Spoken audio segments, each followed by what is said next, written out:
Christmas was supposed to be magic, laughter, and warmth. Instead, that year I discovered a brutal truth with a single text. Hey, sweetie, we're doing something smaller this year, just immediate family. Hope that's okay. Just immediate family. My children weren't invited, and in that moment, my entire world shrank. Before we dive in, hit that like button if you've ever felt betrayed by someone you trusted. Subscribe, because sometimes the sweetest victories are born from the coldest betrayals. Now let's dive in. That text arrived on an ordinary Tuesday, 2 weeks before Christmas. My phone buzzed while I was folding laundry. I didn't think much at first. My mother and I exchanged texts constantly. But as I read her words, my chest tightened. Something cold pooled in my stomach. Immediate family? I whispered to myself, as though saying it out loud could change the meaning. I stared at my phone, thumb hovering over reply, heart thumping like a drum in my ears. I knew I had to ask because the phrase was ambiguous, cruelly so.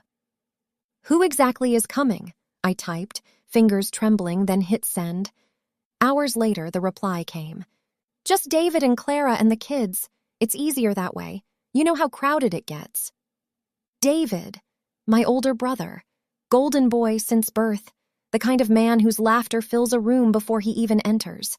3 kids, energy spilling from every corner of their home, perfectly loud, perfectly charming, perfectly everything my children were not, at least in my mother's eyes. Emma and Lucas, my sweet, sensitive little ones, had somehow become too much. Too loud in their quiet ways, too small to command attention, too sensitive to compete with the chaos of David's family. 11 Christmases I'd watched my parents' house overflow with presents, toys, and children, every corner bursting with laughter. And yet, for my children, there was suddenly no room. I felt it then.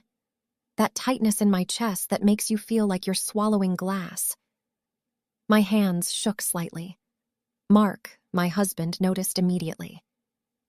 "Maybe they're just overwhelmed," he said gently. "Maybe it's not personal." Not personal. He didn't understand. He'd never been on the family pecking order. He was always invited, always welcome, always assumed to be a joy. I, on the other hand, I had learned early in life that love from my parents came with conditions. My children, in their quietness and sensitivity, had unknowingly failed the test.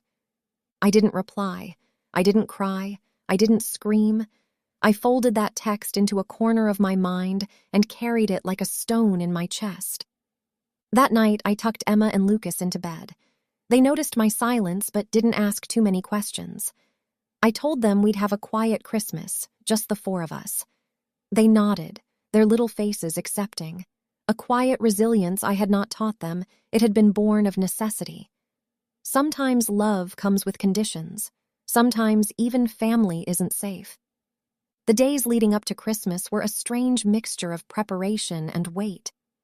I bought gifts for my parents, for David and his kids, knowing they would not be present in the same way my children would.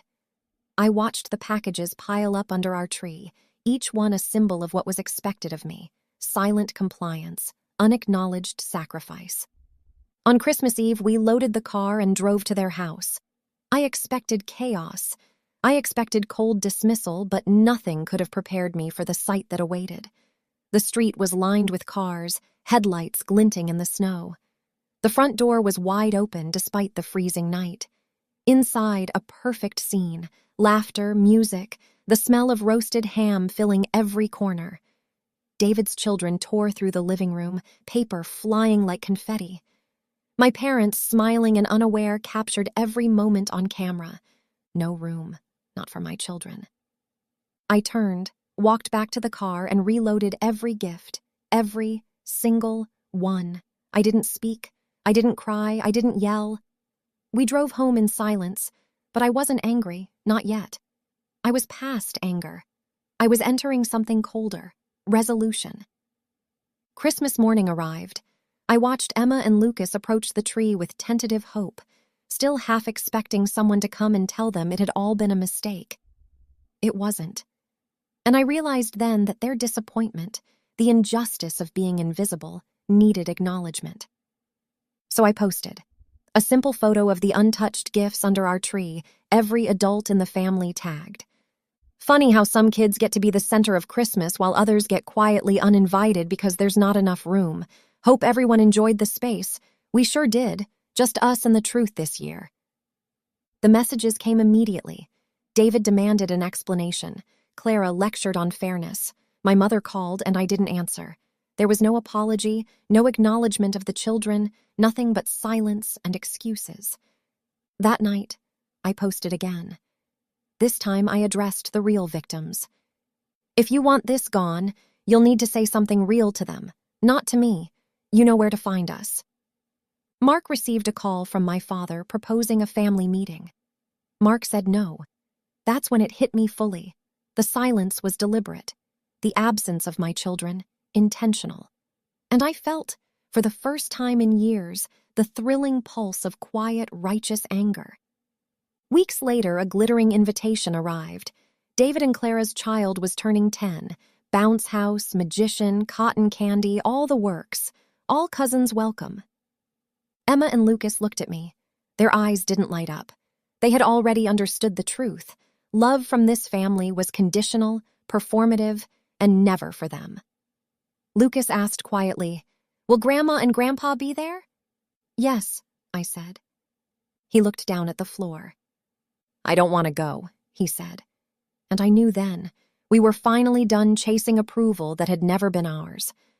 I posted again. The truth needed to be seen. No room for them at Christmas, but now that there's a magician and other people watching, suddenly there's room. Not buying it. My kids don't need performative love. Responses came. Frustration, excuses, disbelief, but still no apology, not to my children. And I realized the battle had only just begun. The quiet after Christmas wasn't peace, it was a simmering tension, a storm waiting just beneath the surface.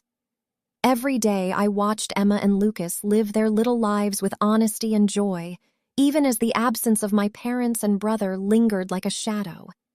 Their laughter rang through our home, untainted by the conditional affection they had been shown. And each laugh, each innocent moment fueled a fire inside me, a fire that demanded acknowledgement, demanded justice. It started small. Observations, notes in my head, mental maps of interactions I had witnessed over the years. My parents' patterns, David's ego, Clara's performative perfectionism. Every excuse they had used, every way they had gaslit me and overlooked my children, became a piece of the puzzle. I began cataloging it mentally, each slight, each omission, each casual dismissal. Mark noticed. "You're plotting," he said one evening, sipping his tea, eyebrows raised. "Careful. Don't burn bridges you don't need to." I smiled faintly. "I'm not burning bridges. I'm showing them the weight of absence. That's all." The first real step came with a plan to leverage visibility. I didn't want to yell, I didn't want to argue. Their shame would be their own, unmediated, unavoidable. The posts on social media were just the beginning, a gentle tap that hinted at the truth. I went over scenarios, late into the night, pacing the living room while Lucas slept with a small Lego city sprawling across the floor and Emma lay with her book. What would happen if I exposed the selective love for everyone to see? How would they react when the world, friends, extended family, even strangers witnessed the injustice? The more I thought, the more I realized this wasn't just about my parents or David. It was about creating a lesson that my children could see, too. They had already internalized disappointment, learned to temper joy with caution, and that shouldn't be the case. They deserved validation, acknowledgement, and respect. And if their grandparents and cousins refused to provide it, I would create it myself. I drafted multiple posts, careful with wording, precise, measured, not rage-filled, not accusatory in a way that could be dismissed, clear, sharp, truthful, every word intentional, every sentence a reflection of their actions. No room for them at Christmas, but now that there's a magician and other people watching, suddenly there's room, not buying it. My kids don't need performative love.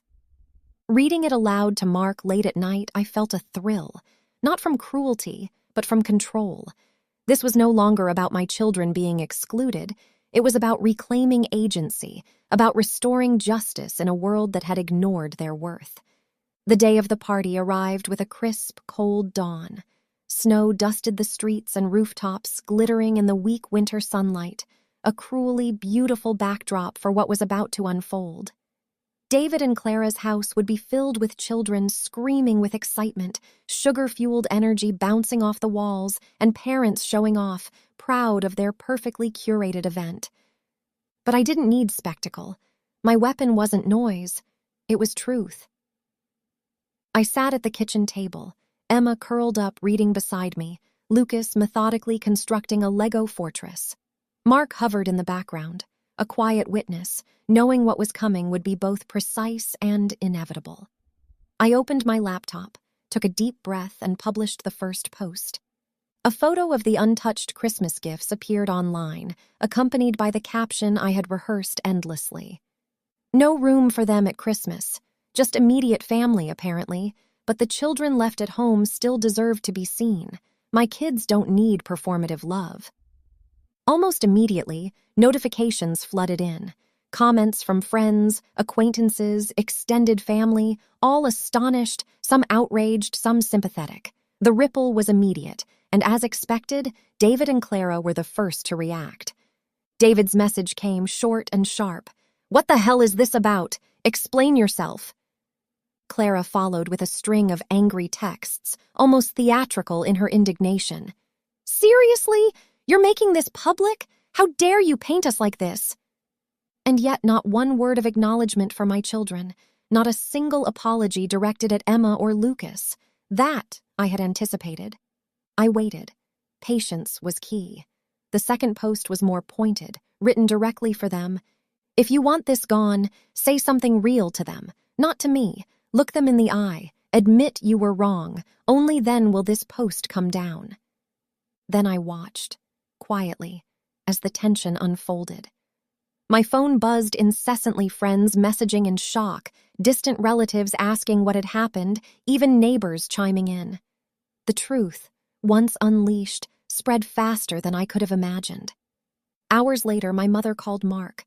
Her voice was strained, defensive, but I knew the trembling underneath, the realization that their omission could not be ignored any longer. "Mark, we need to talk," she said. "No," Mark replied calmly. "You know where to find us. You know what we expect." Silence. That's all there was, thick and heavy. I could almost hear the gears turning on the other side of the line, the calculations, the excuses, the defenses trying to form and failing.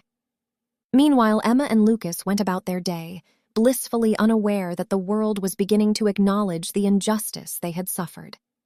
They opened gifts at home, played board games, and laughed freely, without pretending, without performing, without the pressure of earning love. And in that moment, I realized the most important part of this revenge. They were safe, loved, and fully seen. The climax, however, came in the form of the birthday party photos. Friends and family posted pictures online. David's children smiling, magician mid-performance, glitter everywhere. But in every frame, there was one glaring absence: Emma and Lucas. My children, who had been deliberately excluded from Christmas, were visible only in our home, thriving and unbothered. I posted again, tagging every adult involved, this time a simple caption: "No room for them at Christmas. Still no words from you. My kids deserve honesty, acknowledgement, and apology. Not excuses, not performative gestures. Look at them. Say something real." The reactions were explosive. David fumed. Clara ranted.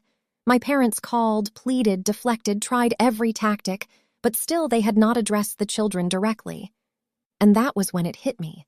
The power had shifted. The truth was no longer mine alone. The children, my children, were now at the center of the story. Their absence was the statement. Their joy, the subtle, quiet joy we created at home, became the counter-narrative to the manufactured spectacle. Weeks passed. The birthday came and went. We stayed home. Lucas completed his Lego city. Emma devoured her book. Mark grilled outside in the cold, laughter spilling through the house like sunlight. We lived fully, entirely, unapologetically. Meanwhile, photos from the parties circulated, my children absent in every one, their exclusion a public, undeniable truth. Occasionally, messages trickled in from relatives, tepid apologies, vague promises, attempts at reconciliation, but never directly to my children. That wasn't the point. The point was that the world saw the consequences of conditional love, the impact of exclusion, the weight of being invisible to those who were supposed to cherish you unconditionally. And in our home, there was peace, true, unshakable peace. My children laughed without pretending, without measuring their joy against approval. They didn't need validation from people whose love had conditions. And I finally could breathe. Even if apologies never came, the truth had been laid bare. My children learned that love isn't measured by attendance or gifts, that absence often speaks louder than words, and that standing up for what is right, even quietly, can restore balance. I had turned exclusion into empowerment, invisibility into clarity, and heartbreak into a lesson of resilience. Sometimes the sweetest victories aren't loud, they are quiet, they are undeniable, and they are remembered long after the moment passes. If you've ever been overlooked, excluded, or underestimated, remember this. Your truth matters. Stand firm, protect those you love, and don't let anyone dictate their worth. If this story resonated, hit like, subscribe, and share because sometimes